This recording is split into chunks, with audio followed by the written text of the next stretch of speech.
अंगणवाडी सेविकांसाठी आली मोठी आनंदाची बातमी। आदित्य तटकरेंची मोठी घोषणा, थेट वितरण, मोठा लाभ। अंगणवाडी 3 मार्च ब्रेकिंग न्यूज। तर पाहूया बातमी खालीलप्रमाणे सविस्तर। तत्पूर्वी जर का तुम्ही चॅनलवर नवीन असाल तर चॅनलला लाईक करा, सबस्क्राइब करा आणि समोर बेल आयकॉन क्लिक करा। नंतर तुम्हाला असेच नवनवीन व्हिडिओ पाहायला मिळतील।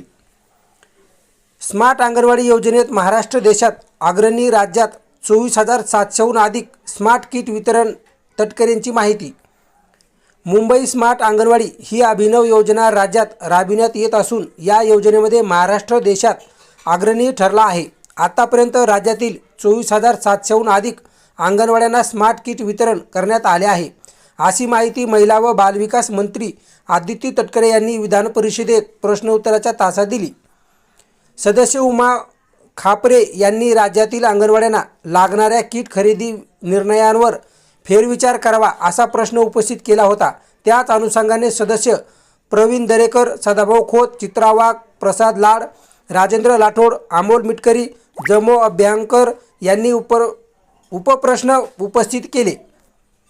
महिला व बालविकास मंत्री आदित्य तटकरे म्हणाल्या, राज्यात आतापर्यंत 24,700हून अधिक अंगणवाड्यांना स्मार्ट किट देण्यात आले असून राज्यात एकूण 1.10 लाखापेक्षा जास्त अंगणवाड्यांना आहेत। दरवर्षी 5,000 अंगणवाड्यांना स्मार्ट किट देण्याचे उद्दिष्ट शासनाने निश्चित केले असून त्यासाठी सुमारे 90 कोटी रुपयाचा निधी उपलब्ध करून दिला जातो। स्मार्ट किट देताना संबंधित अंगणवाड्याची इमारत ही शासनाच्या स्वमालकीची असणे बंधनकारक आहे। स्मार्ट किटसाठी 3 वर्षाच्या कालावधीसाठी टेंडर प्रक्रिया राबवली जात आहे।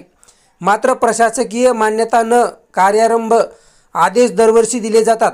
शासनाच्या आर्थिक निकषानुसार ही प्रक्रिया पार पडली जाते, असे त्यांनी सांगितले। पालघरमधील अंगणवाड्या हस्तांतरण प्रकरणे प्रलंबित असल्यास जिल्हाधिकाऱ्यांना ती प्रक्रिया वेगाने पूर्ण करण्याचे निर्देश दिले जातील। नवीन अंगणवाड्यांसाठी जिल्हा नियोजनाच्या 3% राखीव निधीतून प्राधान्याने तरतूद केली जाईल। THR टेक होम रेशन संदर्भातील सूचनानुसार केंद्र शासनाकडे बदलासाठी विनंती करण्यात आली आहे। लोकप्रतिनिधीच्या अभिप्रायानुसार सुधारित निकषानुसार आहार पुरवला जाईल।